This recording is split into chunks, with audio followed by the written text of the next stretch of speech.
92.3 FM, WMXD. The salute to the Temptations. A special tribute to Mr. David Ruffin, who tragically passed away earlier today. Like thousands of other Detroiters who were shocked and saddened, many made their way to the Motown Museum, where it all started for Mr. David Ruffin.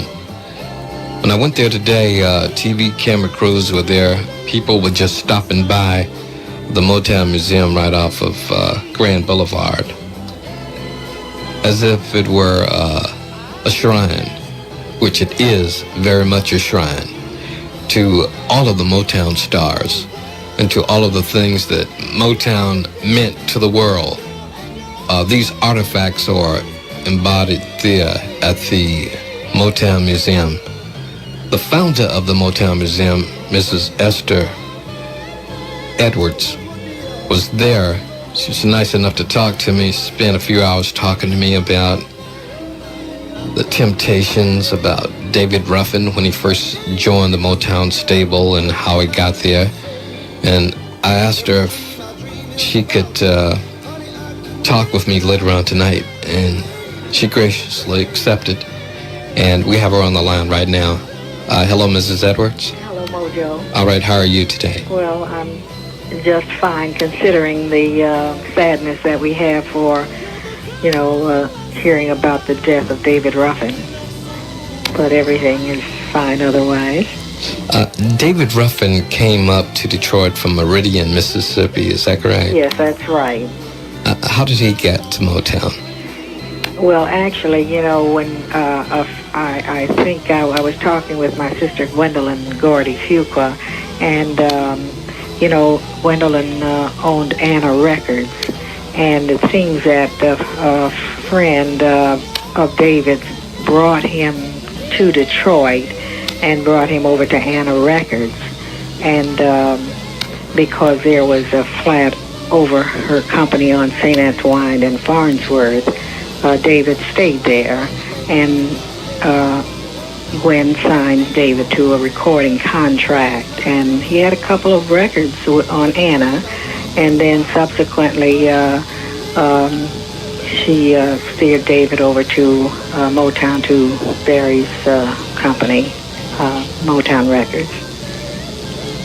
What kind of guy was David Ruffin?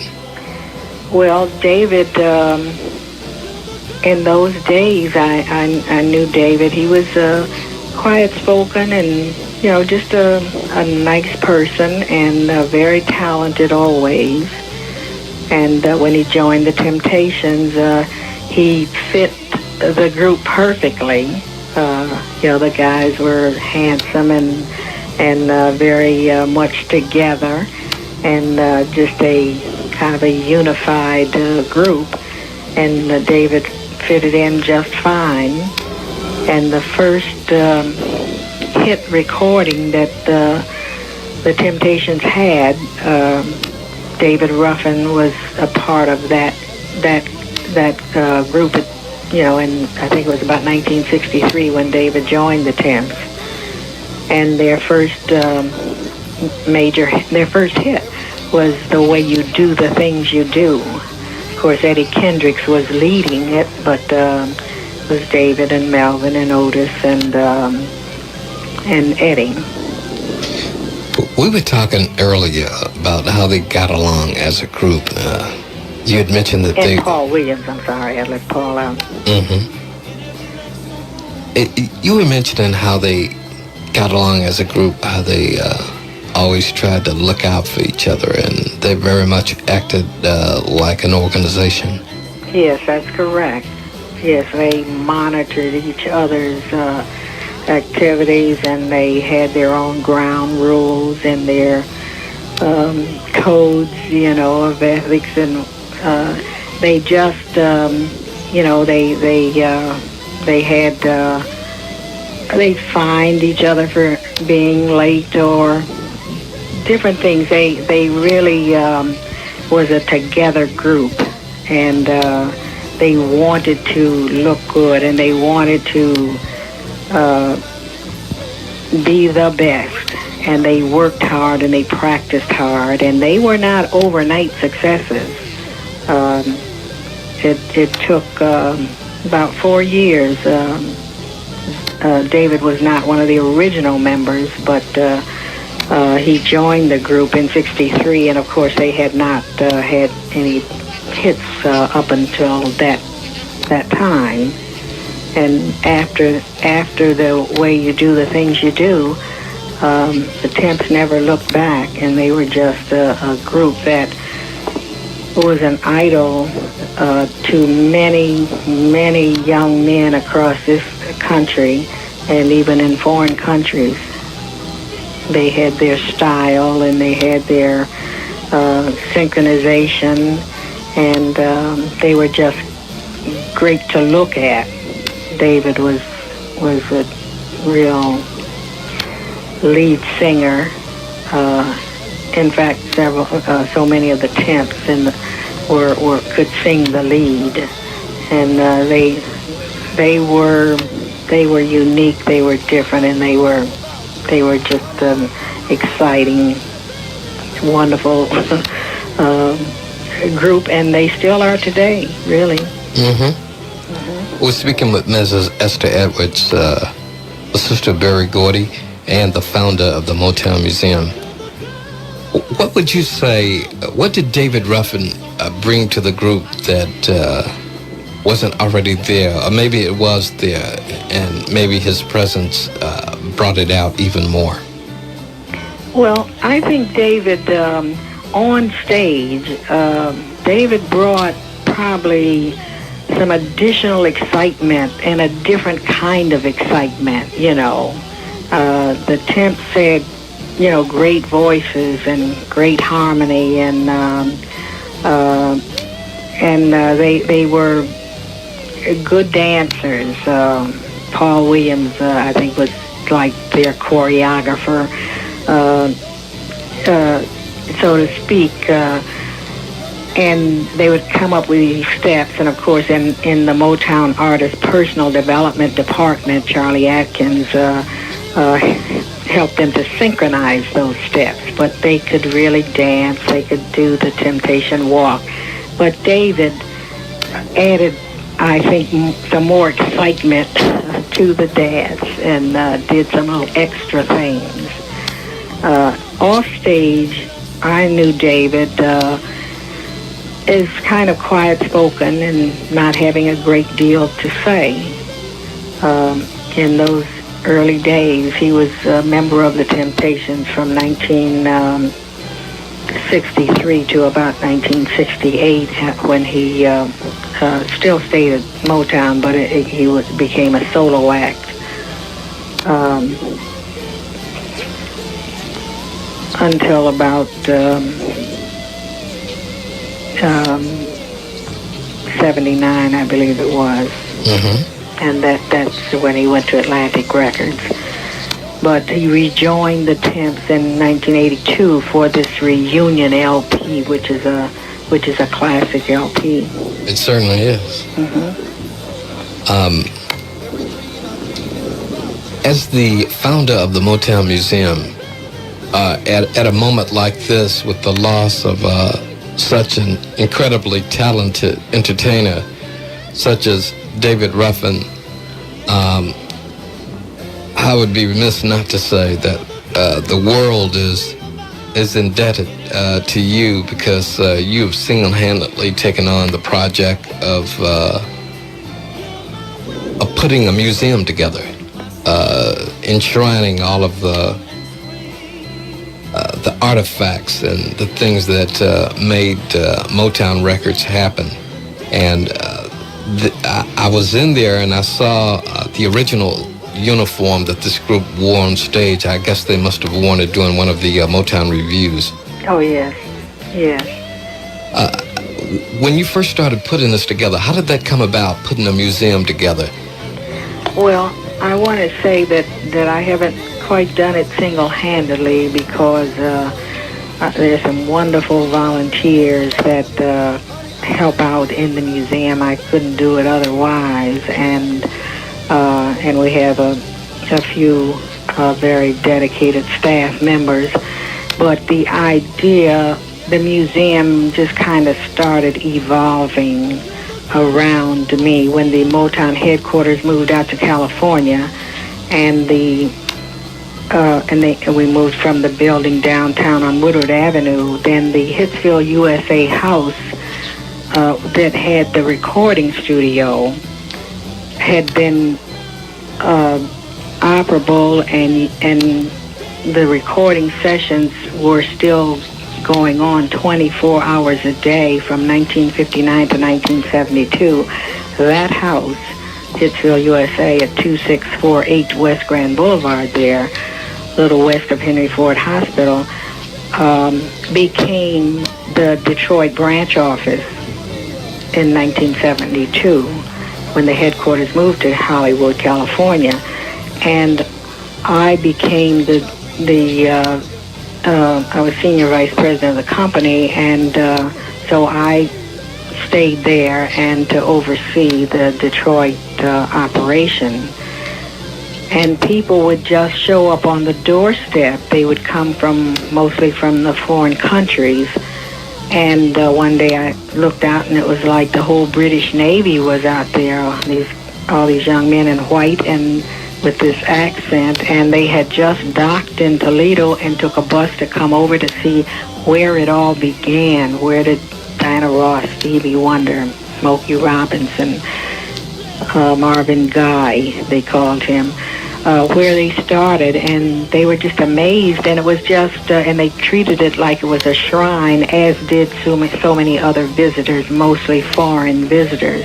And it was at that point I began to realize that, hey, maybe Motown made history. Maybe Detroit had something else to be very proud of. And so, as I said, it just started evolving, and that gave me the idea, well, maybe we should display some of the artifacts and some of the gold records and some of the awards and some of the photos, so that if these people are going to hop the Atlantic Ocean or the Pacific Ocean to come to Detroit just to see us, as many of them said, then maybe we should have something for them to look at. And so that's how the museum started evolving. And because we were not a corporate project, we formed the Motown Museum Foundation, which is a 501c3 nonprofit, to try to make this museum happen so that we could preserve the history, this era in American music history that had such a global impact. And it started right here in Detroit by just a young black man who really didn't set out to build a Motown, but Berry Gordy just did not wish to work on the production line in the factory as a career, and he didn't like the routine job, and so he just quit that job, and it was a good $85 a week job in those days, and he just quit it to said he was going to be a songwriter, and had no intentions he had almost given up his dream of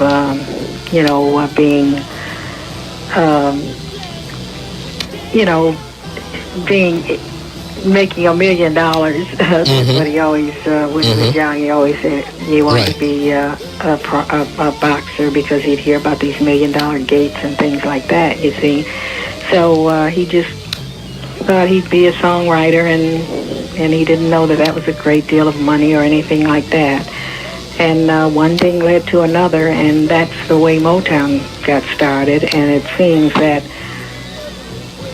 the museum is kind of parallel to that. It just started evolving, and now the ball has begun to roll, and we have great plans, because we really would like to preserve this history, because we wanted to inspire and motivate and educate especially young people, to know that, what can happen if you just pursue your dream, and with a unity and togetherness and love and support for each other and keeping the plan. So that's, that's the way it got started. What's happening at the museum, and we certainly appreciate every bit of help that we can get. And as I said, I can't do it single-handedly, and I haven't. But with the help of the people of Detroit, I'm sure that we can build a world-class museum that we will all be proud of. Well, what are the hours of operation? Monday through Friday, from 10 until 5, Monday through Friday, and on Sundays from 2 to 5. And of course, we're closed on holidays. Right. And there's a $3 admission, $2 for children under 12. And we have a souvenir shop, and that is what supports the museum at this point. It would be great to see. All of the dreams and hopes that you have for the museum, come to pass. Because I think that events like this, though tragic, very tragic. Yeah, it's very sad, and we're very sorry, because David was a young man and so talented. Such a one-of-a-kind entertainer with his own style, and just so unfortunate, that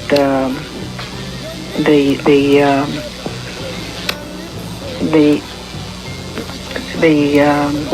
problems of today,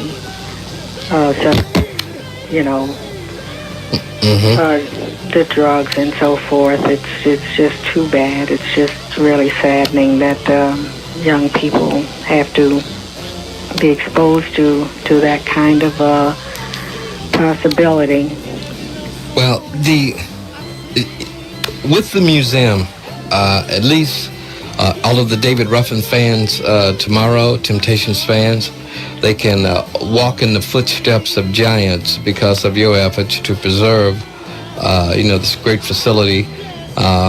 Earlier today, I saw the uniforms that the Temptations wore on stage, the very shoes that they danced in, and I think it's pretty incredible to have a facility that these great memories of the past have been enshrined in.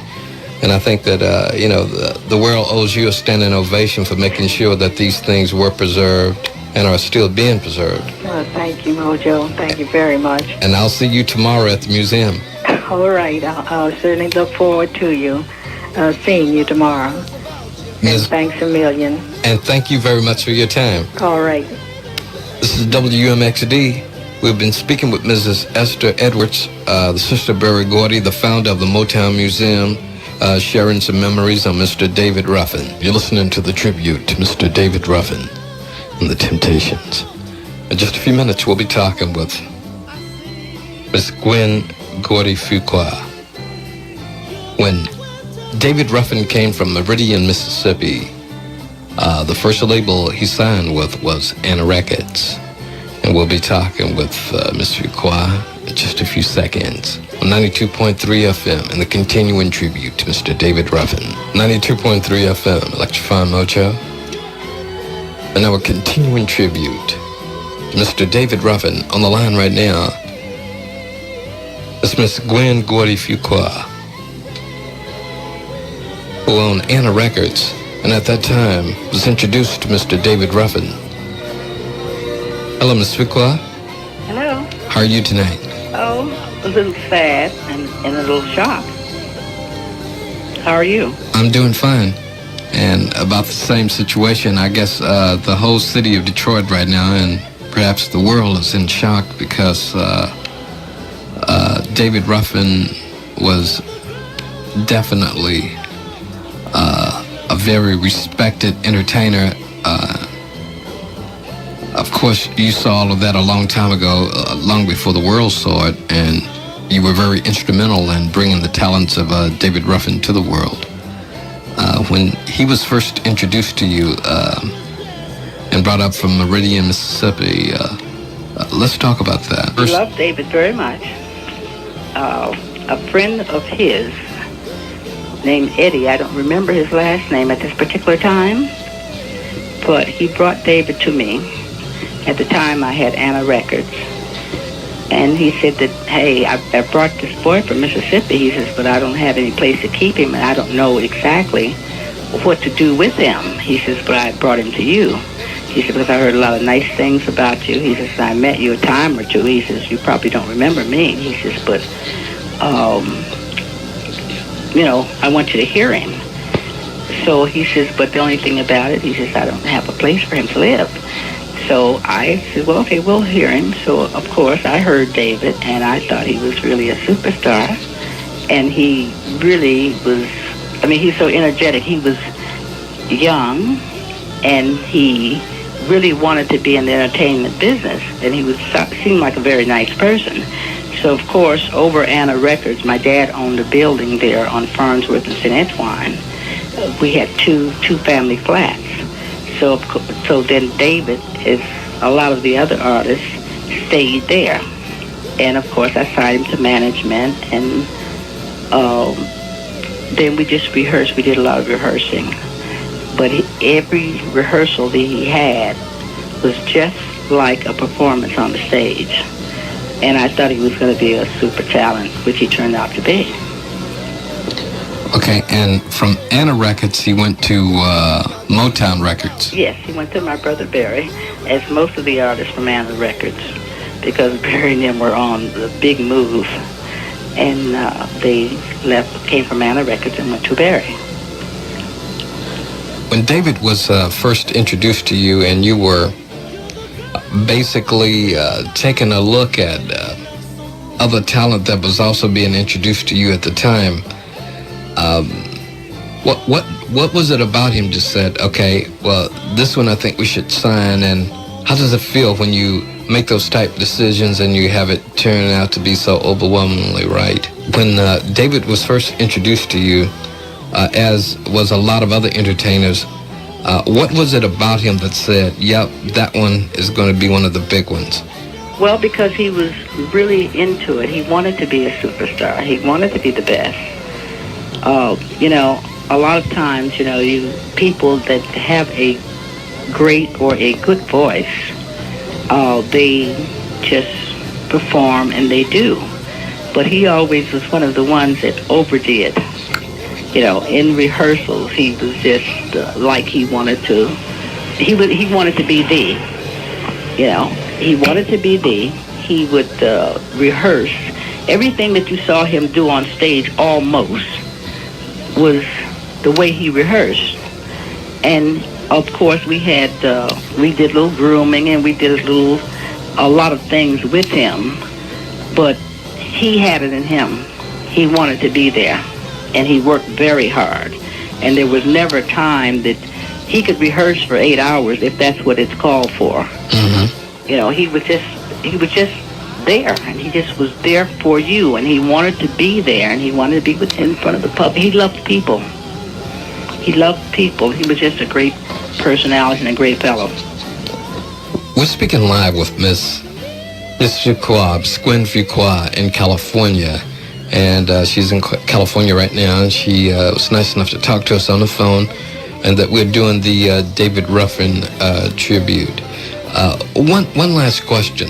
The steps that David and the Temptations were doing, how did those steps come about? Did he bring that energy to the group? Well, he was energetic. His steps were not especially those steps. Barry had a thing, when he was with the Temptations, Barry had a department which I headed up with Harvey Fuqua, Charlie Atkins, and Maxine Powell. I headed up the department.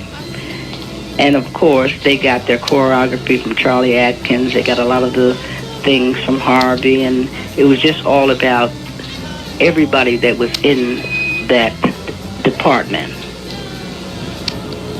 Well, thank you very much, Mrs. Fuqua, for spending this time talking to us live in California on this David Ruffin tribute. And we wish you continued success. And once again, thank you for sharing the microphone with us. All right, thank you, Mojo, and it was nice talking with you on 92.3 FM, right? 92.3 FM, you got it, all the way in California. Hear about you out here. You God did? bless you, and we'll think about David, and we'll just pray on that. Well, thank you very much. You're listening to Electrify Mojo, Rare Moments. If you like this video, hit the like button. If you wish to subscribe, hit the subscription button. If you like this video, hit the like button. If you wish to subscribe, hit the subscription button. Level sometime will be 8+34, and as you cut off the 9+09. Roger, 8+34 and 9+09. 4 meters COI. Mark, you have that 4 meters COI now. Roger, 4 meters COI.